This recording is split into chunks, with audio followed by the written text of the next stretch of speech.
Hello everyone, welcome to only BPSC. जैसा कि हमने पहले भी बताया था कि 1 जुलाई से हम लोग everyday homework and everyday quizzes start कर रहे हैं। सो ये 1 जुलाई का होमवर्क है और इस होमवर्क के साथ साथ हम लोग क्विज़ भी करेंगे। तो होमवर्क आपको प्रतिदिन अप्रॉक्स सुबह 6 AM पे मिल जाएगा या फिर उसी तारीख के रात में 12 बजे के बाद। जैसे कि आज 1 जुलाई है तो आज आपको सुबह में मिला होगा और आज 12 बजे के बाद 2 जुलाई का हम पोस्ट कर देंगे या क्विजेस के बाद।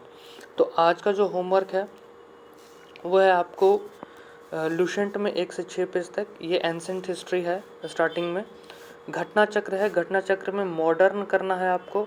मॉडर्न में आपको स्टार्टिंग के 10 पेज पढ़ने हैं। यूरोपियों के आगमन से संबंधित है और गवर्नर जनरल से रिलेटेड है जो बंगाल में थे, या ईस्ट इंडिया कंपनी का जो शासन था बंगाल में उससे रिलेटेड है। वो 2 टॉपिक्स हैं।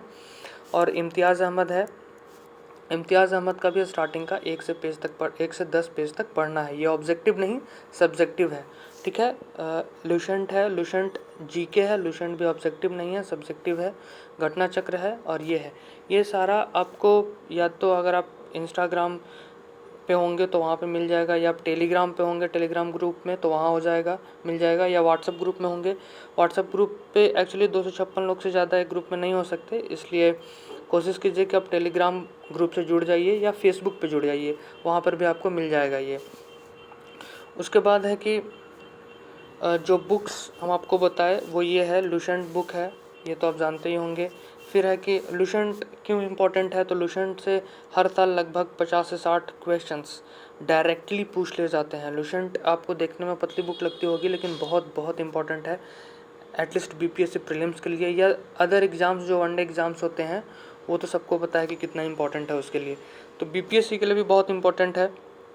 आप इसको रट जाइए, बिल्कुल आपको रटना है एक तरीके से। अगर आप स्टार्ट कर रहे हैं तब तो रीडिंग दीजिए फर्स्ट टाइम, ज़्यादा टेंशन मत लीजिए उतना। लेकिन आप अगर आप ऑलरेडी पढ़ चुके हैं तो बिल्कुल इसको रट जाना है।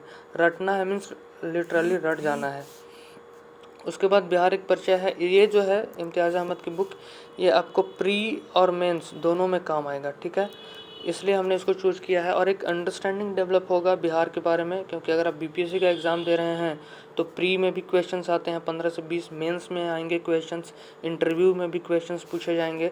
तो बिहार के बारे में एक अंडरस्टैंडिंग होना बहुत ज़रूरी है और इसकी बेस्ट बुक इम्तियाज़ अहमद ही है। वैसे तो बहुत सारे बुक्स हैं बट इम्तियाज़ अहमद की बुक ये बहुत अच्छी है। थर्ड है घटना चक्र। घटना चक्र हम लोगों ने क्यों सेलेक्ट किया है, तो घटना चक्र में अदर जितने भी एग्ज़ाम्स हैं जैसे कि यूपीपीएससी हो गया, जेपीएससी हो गया, एमपीपीएससी हो गया, राजस्थान का हो गया, झारखंड का हो गया, उड़ीसा का हो गया, छत्तीसगढ़ हो गया, ये सारे पीसीएस के क्वेश्चंस इसमें दिए गए हैं जो इंपॉर्टेंट है। इवन यूपीएससी के भी बहुत सारे क्वेश्चंस इसमें दिए गए हैं। तो जो आपका लुसेंट से छूटेगा वो आपका इससे कवर हो जाएगा, क्योंकि इसमें जो एक्सप्लेनेशन दिया है वो बहुत ही अच्छे एक्सप्लेनेशंस हैं। सो इसको भी आपको बिल्कुल रट जाना है। इवन जो क्वेश्चंस पूछे गए हैं उसके क्या आंसर्स हैं वो तो आपको बहुत अच्छे से समझ कर रट ही लेना है।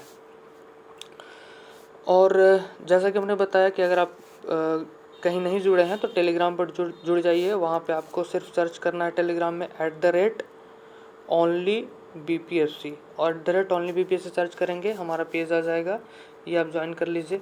या फिर आप ये FB पे पेज है, फेसबुक पे भी पेज है ओनली बीपीएससी, वहाँ पे लिखना है आपको @onlybpscfb, ओनली बीपीएससी FB लिखेंगे तो आ जाएगा। ग्रुप है उसमें लगभग 25,000 मेंबर हैं, वहाँ पे भी आप जुड़ सकते हैं। कहीं पे भी आप जुड़ जाइए, आप बस ये है कि आपको वो क्वेश्चंस मिल जाने चाहिए। जो होमवर्क हम प्रतिदिन दे रहे हैं वो होमवर्क आपके पास होना चाहिए एटलीस्ट। अब मेन बात है कि क्विजेज़ हम लोग कब करेंगे, तो क्विजेज़ शाम के 9 बजे या उसके ऑनवर्ड करेंगे, 9 PM पे करेंगे हम लोग क्विजेज़। क्विजेज़ कैसे होंगे, तो उन क्विजेज़ में आपको जो क्वेश्चंस होंगे वो MCQ क्वेश्चंस नहीं मिलेंगे। आप बोलेंगे MCQ क्वेश्चंस नहीं होंगे तो कमाल की बात है, क्योंकि एग्ज़ाम में तो MCQ बेस्ड क्वेश्चंस आते हैं। तो अगर आप अभी से प्रैक्टिस करेंगे MCQ बेस्ड क्वेश्चंस पे तो हो सकता है कि एग्ज़ाम में भी वही गलती आप करते रहें जो अभी गलती करते रहे हों, जिन कन्फ्यूजन्स के कारण वो गलतियाँ होती हैं। हमने जो स्टार्ट किया है वो ये है कि जो क्वेश्चंस आपको मिलेंगे, सपोज 50 क्वेश्चंस मिलें या 30 या 40 क्वेश्चंस मिलें, तो हर क्वेश्चन के बाद आपको उसका आंसर लिखना है। जैसे कि सपोज क्वेश्चन है कि भारत के राष्ट्रपति कौन है, तो भारत के जो राष्ट्रपति हैं, आपको पूरा क्वेश्चन नहीं लिखना है, सिर्फ क्वेश्चन नंबर 1 के बाद वो आंसर लिख देना है, ठीक है। सेकंड क्वेश्चन है भारत के प्रधानमंत्री कौन है, तो उनका सिर्फ नाम लिख देना है।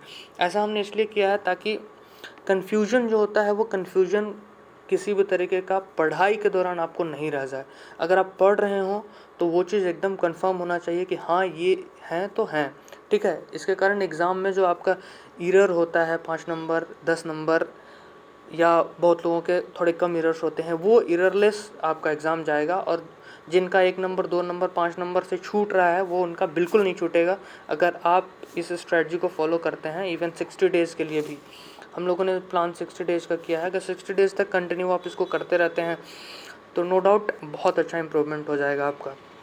सो MCQ बेस्ड क्विजेज़ नहीं होंगे, सिर्फ हम क्वेश्चंस देंगे, एक पेज पे क्वेश्चंस होंगे, या कोशिश करेंगे कि इन फ्यूचर हम ऑनलाइन ही किसी वेबसाइट के थ्रू हम कर दें जिस पे आप उसको सबमिट कीजिए, ताकि सबका डेटा भी हो कि किसने किस तरीके का परफॉर्म किया है।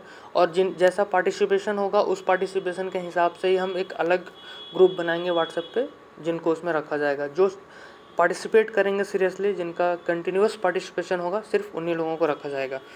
इन फ्यूचर मेंस और इंटरव्यू से रिलेटेड भी टीम है जो गाइड करती हैं, और इस बार बहुत सारे लोगों का सिलेक्शन भी हुआ है, तो उन लोगों को उसमें हेल्प मिले। So thank you so much. Everyday आप होमवर्क कीजिए, बहुत अच्छे से कीजिए और खूब सीरियसली पढ़ाई कीजिए उसमें, तभी आप ये जो क्विजेज़ हैं इनको आप अच्छे से सॉल्व कर पाएंगे और इनमें अच्छा परफॉर्म कर पाएंगे।